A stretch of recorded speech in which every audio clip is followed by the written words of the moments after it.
Hello अस्सलाम वालेकुम, welcome to my channel Innova plus यूनसो। तो आज हम यहाँ पर हिमाचल प्रदेश के कोटखाई में आए हुए हैं। तो यहाँ हम स्टोन फ्रूट पे काम करने वाले एक दोस्त से बाई चांस ही मिले, फिर उनके ऑर्चर्ड जाने का मौका मिला हमको। तो यहाँ बहुत से तरह के वैरायटीज़ स्टोन फ्रूट्स एप्पल्स के अंदर हमने देखी और उनके अलग अलग ट्रेनिंग सिस्टम्स को देखा। तो इसके अंदर जैसे कि प्लम, चेरी, एप्रिकॉट, पीच और परसिमन, किवी, एप्पल, तो सभी तरह के देखे। तो जो हमारे ये दोस्त जिनका ये ऑर्चर्ड है, ये है मिस्टर नितिन नाथन जी। तो सर, आपके गांव का नाम क्या है? ये प्रॉपर कोटखाई के साथ ही फुजाली गांव पड़ता है। फुजाली, हाँ, ठीक सर। तो आज हम थोड़ा सा, मैंने इनसे रिक्वेस्ट किया था कि स्टोन फ्रूट को लेकर के प्रूनिंग किस तरह से किया जाए। जैसे कि ज़्यादातर हम लोग कश्मीर में इसको जंगली तौर पे ही छोड़ जाते हैं, और जिस वजह से कि हम नहीं जान पाते हैं कि अच्छी क्वालिटी और अच्छी प्रोडक्शन किस तरह से आ जाए। सर नितिन जी, सर आपका थोड़ा सा ये देखिए, अब सामने कौन सा वाला पेड़ है? ये सर ब्लैक एम्बर पेड़ है। ब्लैक एम्बर प्लांट है। तो सर इसका प्रूनिंग किस तरह से सर कैसे करेंगे? एक्चुअली ये ऐसा है, आपको शुरू से इसको मैनेज करना पड़ेगा जी। फ्रॉम द फर्स्ट डे आप इसको प्लांट करते हैं जी, तभी से इसको मैनेज करना पड़ेगा, नहीं तो इसका स्ट्रक्चर वैसे ही बिगड़ जाएगा। ओके। आपको इसको कैनोपी बनाने के लिए शुरू से ही इसको मतलब प्रॉपर वो रखना पड़ेगा जी। तो ये इसमें कोई इशू मतलब कैंकर का कोई इशू नहीं रहता जी। आप ये मत सोचे कि अगर इसमें आप हार्ड कट करेंगे तो कैंकर लगेगा। ओके। वो कोई इशू नहीं है। ओके।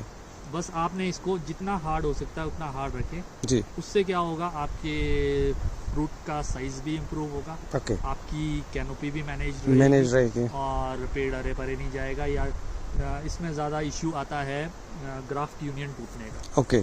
अगर आप इस वीक रखेंगे प्लांट को तो एक सिचुएशन ऐसी आएगी, ओवर क्रॉपिंग की वजह से आपका पेड़ ग्राफ्ट यूनियन से टूट जाएगा। जी।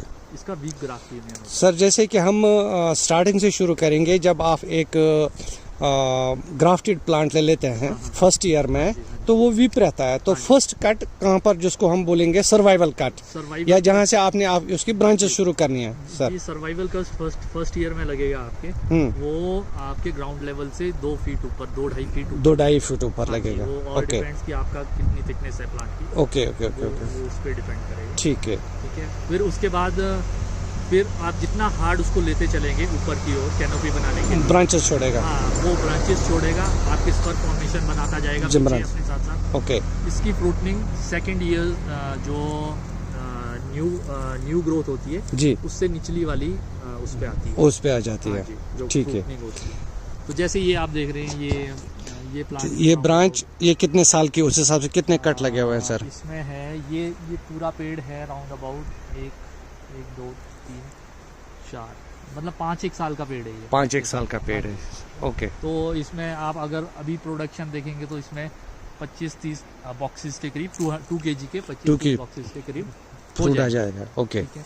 अब जैसे ये आपकी ब्रांच आ रही है, ये सेकेंडरी ब्रांच है। जी जी। आपका ये तो मेन लीडर है। जी, ये आपकी सेकेंडरी निकली ब्रांच इससे। जी। ठीक है। तो अब ये वाटर शूट्स हैं, ये आपने नहीं रखने, हल्का सा स्टब रखना है। हल्का सा स्टब रखेंगे तो ये पिंस छोड़ेगी। जैसे ये पिछली बार का है। जी जी। हल्का सा स्टब रखा, ये पिंस आ गई इसमें। ये पिंस फ्लावर पिंस है, ये फ्लावर पिंस है। ठीक है। इसमें आपका फ्रूट लगेगा। ठीक है। बाकी आप अगर ओवर क्रॉप हो जाए तो थिनिंग करें साइज इम्प्रूवमेंट के लिए। ठीक है। बाकी न्यूट्रिशन तो आपको देना ही पड़ेगा अगर आपने और अच्छी क्वालिटी बनानी है। क्वालिटी हार्ड प्रूनिंग से भी आएगी जी, और अच्छी क्वालिटी बनानी है तो फर्टिगेशन प्रॉपर जो। तो न्यूट्रिशन में आप ज्यादातर सर इसमें क्या डालते हैं? इसमें ज्यादातर हम नाइट्रोजन का यूज करते हैं। नाइट्रोजन यूज करते हैं। वो आपकी फ्रूट की शेल लाइफ भी बढ़ाएगा। नाइट्रोजन हम दोनों फॉर्म में देते हैं, फोलियर में भी देते हैं और प्लांट मैनेजमेंट में भी देते हैं। तो उससे क्या है, आपका साइज तो इम्प्रूव होगा ही जी, साथ में आपकी शेल लाइफ बढ़ेगी। तो पेरिशेबल फ्रूट्स होते हैं तो इसमें थोड़ा शेल लाइफ की थोड़ी दिक्कत रहती है। फास्फोरस पोटाश का कोई रोल रहता है सर इसमें? ऐसा तो है, रहता तो है, पर देते हैं वो मतलब 12 16 वगैरह वो ओके ओके ओके साथ साथ चलता है। साथ और नाइट्रोजन का अगर आप एक्स्ट्रा डोजेस दे के रखें तो हाँ वो ज्यादा आपको वो करेगा। ओके ओके सर, अच्छा ठीक जैसे ये चला है आपका जी, ओके। तो ये वाली पिन जो पतली सी है इसको नहीं निकालेंगे हाँ, हम? इसको ये फ्लावर बर्ड्स बनाएंगे। ओके ओके ठीक है।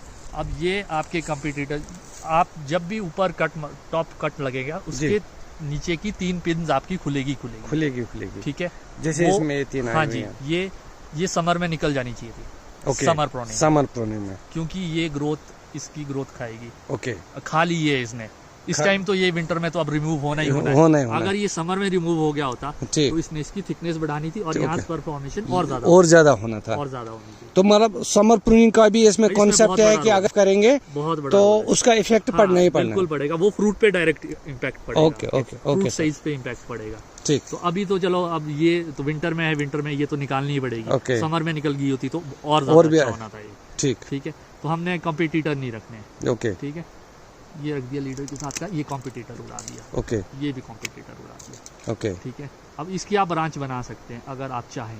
ठीक है, चलो तो ब्रांच बना दी। ओके, ठीक है, इसको स्टब में अगर निकालना है, वरना रहने दो, इससे पिंस बनाएगा अगले साल के। ओके, ठीक है, इसको इतना हार्ड देना है आपने, जैसे ये है ये। ओके, ठीक है, जैसे इतनी ग्रोथ थी तो इतनी ग्रोथ हमने ये निकाल देनी है।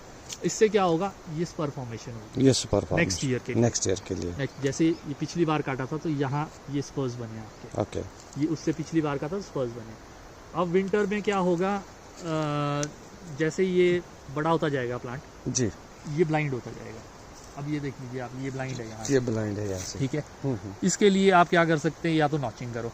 ओके, ठीक है, ये जैसे खाली एरिया जा रहा है, ओके, नॉचिंग कर दो, यहाँ से आपका ब्रांच निकल जाएगी, उसमें आप पिंस बना दो। ओके, ठीक है। एक इसका ऑल्टरनेट ये है, इसको 5-6 साल चलने दो।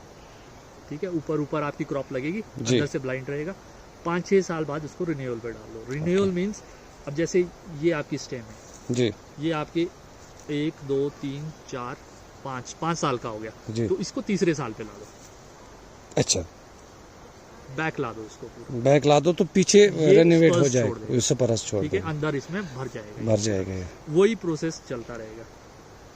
एग्जैक्टली, मतलब हर 5-6 साल बाद वो आप डिपेंड करता है कि आपने कैसा ठीक सर लेना है, अंदर से क्रॉप या बार से लेना है, या आपके पास कितनी लैंड में वो है कि फैलाना है पेड़ को, क्या बराबर, वो आप पे डिपेंड करता है, प्रोनिंग पे डिपेंड करता है। तो मतलब आप चाहेंगे, मतलब इसको आप कंट्रोल में रख सकते हैं कहाँ पर, तो उसके कोई बैड रिजल्ट इसके नहीं निकलने, कुछ भी नहीं, बल्कि आप जितना हार्ड रखेंगे, ऐसा नहीं है कि कैंकर लगेगा, कोई बीमारी लगेगी। वो किसी भी एलिवेशन में, ऐसा नहीं है कि ये हमारी एलिवेशन में है या आपकी एलिवेशन में है या और लोअर एलिवेशन पे है, ऐसा भी कुछ नहीं है। ओके, ये आप जितना ही हार्ड रखेंगे उतना ज़्यादा ठीक रहेगा, इसको कोई कैंकर कोई बीमारी नहीं लगेगी। जी सर। अच्छा, तो ये रही सर प्लम की बात। जैसे अब इसके साथ स्टोन फ्रूट्स में हमारे साथ प्लम और पीच, ये सर एप्रिकॉट और पीच भी होता है, तो क्या उसका भी सिस्टम ये है, क्या उसका प्रूनिंग का सिस्टम अलग है सर?